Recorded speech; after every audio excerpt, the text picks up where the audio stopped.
बिस्मिल्लाहिर्रहमानिर्रहीम अस्सलाम वालेकुम जनाब। बिल्कुल मियाँ उस्ताद एंड मियाँ अहसन चन्नन असी उत्ते जनाब अज मौजूद हाँ। असी खसूसी कवरेज की है तो मियाँ अब्दुल कदूस साहब साडे नाल इस वक्त मौजूद ने। कुछ मामलात ने इन्हां दे कह लो कोई मसाइल का कोई इशू पेश आया जोड़ा शौक के हवाले नाल इलाके ठीक है। इन्हां दा कोई मसला बनया कह लो उहदे हवाले नाल अपना मौकफ देना चाहते हैं। कल भी गैदरिंग हुई है तो आई थिंक मसला हल हो चुका साल हो चुका, लेकिन ज़ाहिर है कोई डाउट किसी देन रह जाता है। उहदे हवाले नाल मियाँ अब्दुल कदूस साहब जोड़े ने मुहातब ने तो वो जोड़े अपनी स्टेटमेंट देने। जी मियाँ साहब अस्सलाम वालेकुम जी। असल विच मसला सारे बनया साड़ी छत का कोई अज ही कैसर टोपा साहब ने फता तू उन्होंने बैन का मतलब इशू ग्रुप एक विच सेंड किया जी जी। उन्होंने कोई गलत फहमी हुई है। उस तो बाद उससे रात को कट्ठ हो गया जी। हाँ जी। तो वो कट्ठ विच फिर गल्लां बातां होईयां ने, सारी दूसरी पार्टी भी सामने आई, असी भी सामने आए जी जी। ਉਹਦੇ 'ਚ ਬਿਲਕੁਲ जी साढ़े निक्के दी कोई छोटी मोटी गलती है बिल्कुल ते ਉਹ गलती बस चलदी चलदी गलती साढ़े ही घर आ बड़ी है ते साढ़े घरों ਜਿਹੜੇ ਬੰਦੇ ਨੇ ਗੱਲ शुरू की है ना जी ਉਸੇ ਬੰਦੇ ने उस गल का इशू बना लिया।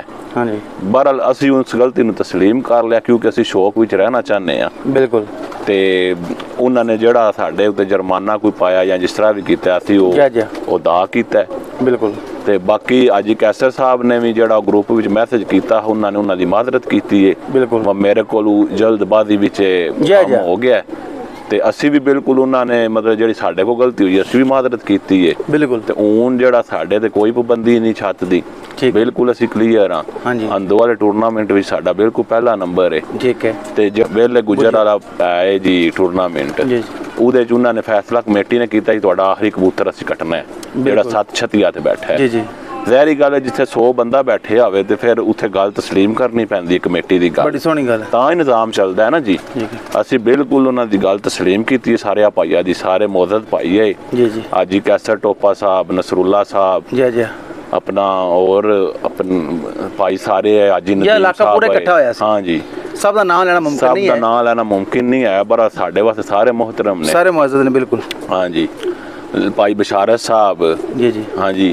इस वास्ते उन्होंने ਜਿਹੜਾ ਸਾਡੇ ਤੇ ਹੁਕਮ ਜਾਰੀ ਕੀਤਾ ਸੀ ਉਹ ਜਨਾਬ ਪੂਰਾ ਕੀਤਾ। ਬਿਲਕੁਲ ਤੇ ਹੁਣ ਸਾਡੀ ਛੱਤ ਤੇ ਕੋਈ ਬੈਨ ਸ਼ੈਨ ਨਹੀਂ। ਠੀਕ ਹੋ ਗਿਆ, ਕੋਈ ਮਸਲਾ ਮਸਾਇਲ ਨਹੀਂ। ਠੀਕ ਹੋ ਗਿਆ। ਉਹ ਬੰਦਿਆਂ ਦੇ ਜ਼ਿਹਨ ਵਿੱਚ ਆਇਆ ਨਾ ਜੀ ਗੱਲ ਪਹਿਲੇ ਛੱਤ ਬੈਨ ਹੋਈ ਹੈ ਫਿਰ ਇੱਕਦਮ ਓਪਨ ਹੋ ਗਈ ਹੈ। ਹਾਂਜੀ ਹਾਂਜੀ ਉਹ ਮੈਂ ਸਮਝਿਆ ਉਹ ਇਹ ਗੱਲ ਦੱਸਣੀ ਚਾਹੀਦੀ ਹੈ। ਬਿਹਤਰ ਹੋ ਗਿਆ। ਤੇ ਬਾਕੀ ਮੀਆਂ ਸਾਹਿਬ ਮੈਂ ਸਮਝਣਾ ਤੁਸੀਂ ਵੱਡਾ ਪਾਣਾ ਤੁਹਾਡਾ, ਤੁਸੀਂ ਆਪਣੀ ਗਲਤੀ ਤਸਲੀਮ ਕੀਤੀ, ਪੂਰੇ ਇਲਾਕੇ ਨੂੰ ਤੁਹਾਡੇ ਮੁਅੱਜ਼ਜ਼ੀਨ ਨੇ, ਸੀਨੀਅਰ ਉਸਤਾਦ ਨੇ, ਤੁਸੀਂ ਉਹਨਾਂ ਦੀ ਗੱਲ ਮੰਨੀ ਹੈ, ਸੁਣੀ ਹੈ ਤੇ ਬਜਾਏ ਇਸ ਦੇ ਕਿ ਬੰਦਾ ਉਹ ਇੱਕ कह लो एक डेढ़ लाख बन जाए। हाँ जी तो बेहतर हो गया। तो बाकी मैं समझना कि आइंदा तुसां भी तो कि नवे प्लेयर हो तो चाहिए कि सवाल ना मोहतात रहो अपना। नहीं बिल्कुल इंशाअल्लाह मैं अगू खसूसी अपू तवज्जो दवा दा वो गलती की वजह तो साडा निक्का छोटा हा इन्नू भी नहीं समझ आई ये गलती हो गई है। ठीक है इस वास्ते बंदा जड़ा गलती तस्लीम कर ले वही बड़ा बंदा होंदा। बिल्कुल बिल्कुल अड़ जाए तो वो चंगी गल नहीं। ठीक हो गया हां जी बिल्कुल असी तस्लीम कर लीए ते इलाके ने तुहाडा अच्छा तामन कीता। हां जी बिल्कुल बहुत अच्छा। हां जी बहुत अच्छा बिल्कुल जी। हाजी कैसर टोपा साहब और दीगर तमाम अहबाब जेड़े इलाका पूरे दी कमेटी है जेड़ा दोस्त बाब इकट्ठे होकर जिन्ना एक मुनसिफाना ते अच्छा फैसला किया क्योंकि शौक नूं वधाना चाहिए घटाना तो चाहिए नहीं। बिल्कुल उन्हें एक बड़ा मुनसिफाना फैसला किया है तो इन्हां भी सारे तस्लीम हम करते हैं उस फैसले को तस्लीम किया, सब की रिस्पैक्ट की है। तो यही शौक का मकसद है कि शौक नूं वधाना घटाना नहीं है, प्यार मुहब्बत नूं फरोग देना है। तो उम्मीद कर रहे हैं कि इंशाअल्लाह मियाँ बरादरान चन्नन अच्छे तरीके नाल शौक करनगे तो बाकी जो इलाके की कमेटी है सीनियर उस्तादा ने वो अच्छे तरीके नाल शौक प्रमोट करते रहन। सब का बहुत शुक्रिया जी। Thank you very much.